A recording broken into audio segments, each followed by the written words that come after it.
Could be larger than life, bigger than the world, living out the hopes and dreams of every boy and every...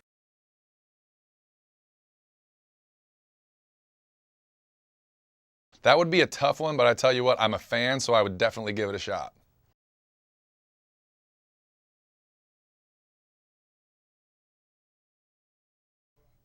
Oh, I would, yeah, absolutely I would. You don't mess with Mr. Blanky.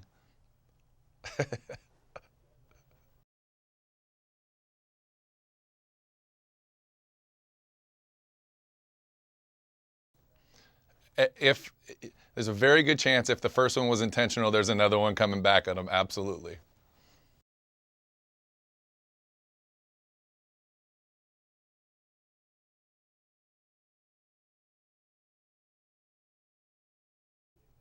Hey, one of my biggest pet peeves on the planet is when people drum on like crowded bar tops and don't take into account all the people sitting around them. So I would like mentally be playing the drums, but I would never bang on the bar top. Absolutely not.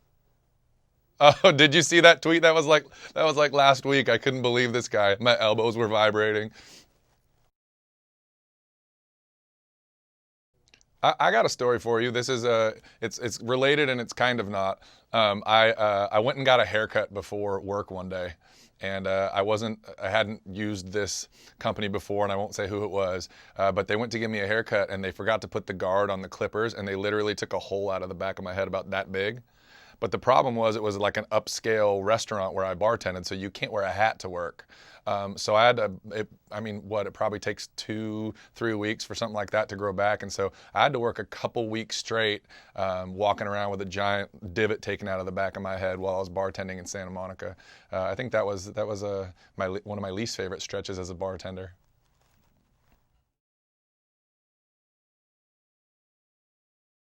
Her and her family are just really close friends. They did a cool thing for me years ago when I hadn't even moved to Nashville yet, and their show was, I believe, in like the beginning of the second season or end of the first season, and they had really no reason to be helping me, but they were so supportive, and they brought me on and they let me play for Todd and Julie's anniversary, and so their whole family's been really supportive and close friends for a really long time. And it's funny, she put that tweet out and everybody's wanting to know if anything's going on. Absolutely not. She's like my little sister.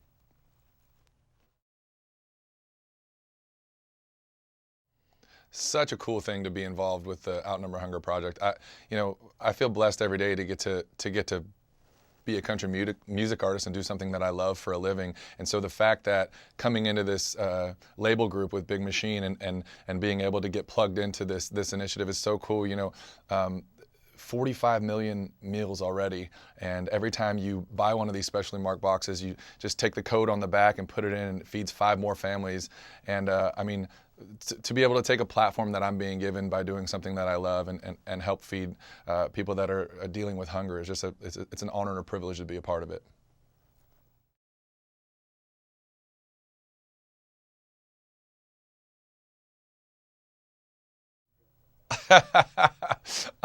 Well, just only because this has never changed ever since childhood. Is I'm obsessed with Lucky Charms, so I think I'd have to go with the front of the Lucky Charms box for sure. We do, and the last cover that we had mixed into the set was actually "Let's Get It On" Marvin Gaye, and we have not figured out what the cover will be on this Lady Antebellum tour yet. So it will be as much a surprise for me as it will for y'all when we come through. But there'll be something to surprise you guys with. I'm a Southern California boy, but I went to school in the Central Valley, and at that time my cousin was going to school up at Stanford, and one of my favorite things to do was to go swoop him in Palo Alto and go into the city. So it's one of my favorite quotes is. What is it? The coldest winter I ever felt is summer in San Francisco. I think that's hilarious, but at the same time, I love that you can be, walking through the city on a 90-degree day, and feel that cool breeze, and it's so much character and history, and it's one of my favorite parts of the country for sure.